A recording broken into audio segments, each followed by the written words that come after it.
Tribuners, untuk mengawali berita pada siang hari ini, kita akan menyimak seputar berita dan update di Sumatera.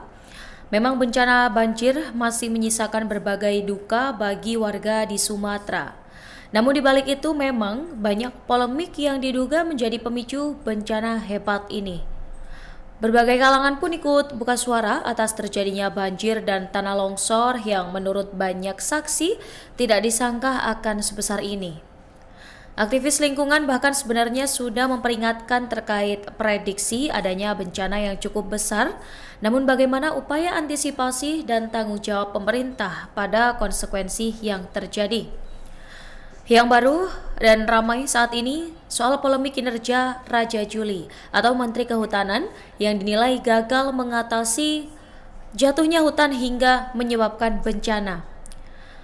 Manajer kampanye hutan dan kebun wahana lingkungan hidup atau biasa kita dengar dengan WALHI, Uli Arta Siagian, kabarnya menyindir Menteri Kehutanan Raja Juli Antoni di tengah terjadinya banjir besar di Pulau Sumatera. Dia mempertanyakan kinerja Raja Juli selama setahun terakhir yang dirasa belum bisa memuaskan. Dalam siniar Forum Keadilan yang tayang di YouTube pada Jumat 5 Desember, Uli mempertanyakan bahwa bencana yang terjadi di 3 wilayah, Aceh, Sumatera Utara, dan Sumatera Barat, ini menjadi pertanyaan besar mengenai apa yang sudah dikerjakan selama 1 tahun di masa kepemimpinan di Kementerian Kehutanan oleh Raja Juli ini. Ia kemudian menyindir dengan menyebut bahwa Menhut mengatakan bahwa bencana ini adalah momentum baik untuk memperbaiki tata kelola hutan. Uli lantas mempertanyakan kembali, apakah harus menunggu hingga 800-an orang meninggal dunia dan jutaan orang mengungsi dulu, baru hal ini disebut momentum baik, sambil menanyakan secara sinis apa yang telah dikerjakan selama 1 tahun terakhir. Uli berkata menteri-menteri era Presiden Prabowo Subianto yang punya kewenangan memberikan izin, mengevaluasi, dan melakukan penegakan hukum perlu dituntut. Salah satu yang bisa dituntut menurut Uli ini adalah Menteri Koordinator atau Menko Bidang Pangan Zulkifli Hasan atau Zulhas ya. Dalam hal ini karena Menhut berada di bawah Zulhas yang menjabat sebagai Menko. Dan selain WALHI, ada kelompok lain Tribuners yang ikut geram atas terjadinya bencana besar ini. Ketua Umum Yayasan Lembaga Bantuan Hukum Indonesia, Muhammad Isnur, menyebut bahwa pemerintah justru menjadi pihak pertama yang harus bertanggung jawab karena telah memberikan izin pembukaan hutan secara masif tanpa pengawasan ketat. Isnur menilai pencabutan izin perusahaan ini tidak cukup. Ia mendorong pertanggungjawaban pidana maupun perdata kepada korporasi sekaligus sanksi administratif maksimal berupa pencabutan izin dan denda pemulihan lingkungan. Namun ia menekankan bahwa pejabat pemberi izin juga patut diperiksa, terutama 3 menteri yang berkaitan langsung dengan urusan lingkungan, yakni Menteri Lingkungan Hidup Hanif Faisal Nurofik, kemudian Menteri ESDM Bahlil Lahadalia, dan Menteri Kehutanan Raja Juli Antoni. Isnur juga berbicara terhadap potensi sanksi yang bisa diberikan kepada ketiganya. Kemudian ia juga mempertanyakan alasan menteri menunggu persetujuan Presiden Prabowo untuk mencabut izin perusahaan yang terbukti melakukan pelanggaran. Menurutnya, kewenangan pencabutan izin berada di tangan menteri dan tidak semestinya proses penegakan hukum ini bergantung pada keputusan politik. Dirinya mengingatkan bahwa sejumlah pejabat ini sebelumnya bahkan sempat menyebut kayu-kayu gelondongan ya yang kita lihat viral juga di media sosial ini sebagai kayu lapuk, yang menurutnya ini sebuah pernyataan yang menunjukkan lemahnya keseriusan pemerintah dalam menangani masalah ekologis. Selain itu, Isnur menilai peluang pengusutan tuntas kejahatan lingkungan masih samar.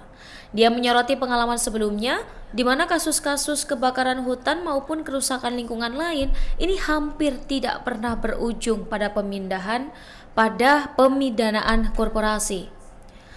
Banyak penyidikan berhenti di tengah jalan sehingga publik sulit percaya kembali bahwa komitmen saat ini akan benar-benar dijalankan hingga ke meja hijau. Lebih jauh, Isnur menyebut Undang-Undang Cipta Kerja sebagai salah satu sumber persoalan karena mempermudah penerbitan izin dan juga melemahkan perlindungan lingkungan.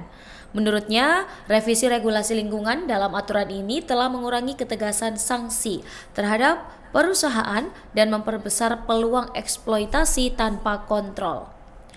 Isnur menegaskan bahwa langkah pertama yang harus diambil pemerintah ini adalah mengakui kesalahan dan melakukan evaluasi menyeluruh terhadap pejabat-pejabat yang selama ini memberikan izin dan membiarkan pembukaan hutan tanpa pengawasan. Ia juga meminta publik untuk aktif mengawal proses investigasi agar berjalan transparan dan akuntabel. Karena kata Isnur, ini selain faktor kerusakan hutan, bencana di Sumatera ini sebenarnya juga dipengaruhi anomali cuaca ekstrem akibat siklon serta dampak krisis iklim yang semakin nyata.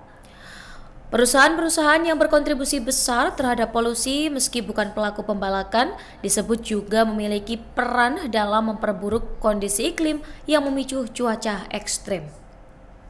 Nah, Tribuners, emosi ini tak hanya dirasakan kelompok-kelompok aktivis lingkungan, pasalnya artis kondang Inul Daratista sampai geram dengan kelakuan para menteri.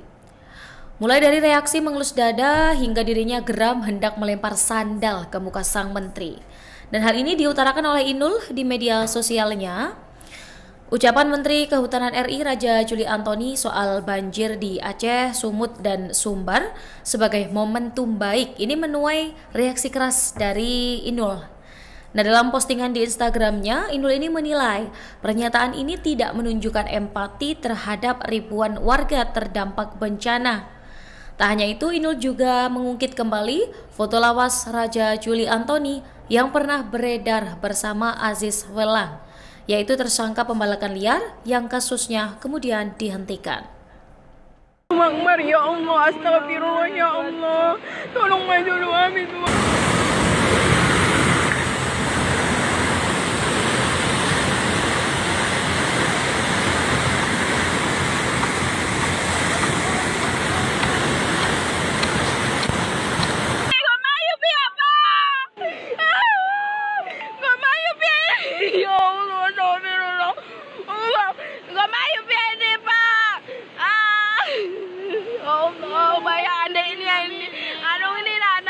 Akbar, ya Allah, astagfirullah, ya Allah, tolong maju doa itu.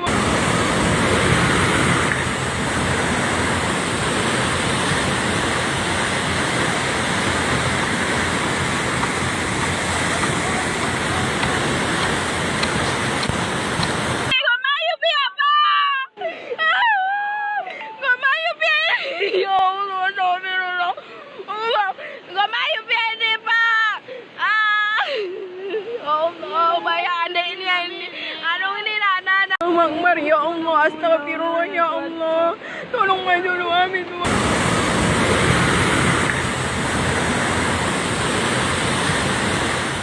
Download Tribun X sekarang, menghadirkan lokal menjadi Indonesia.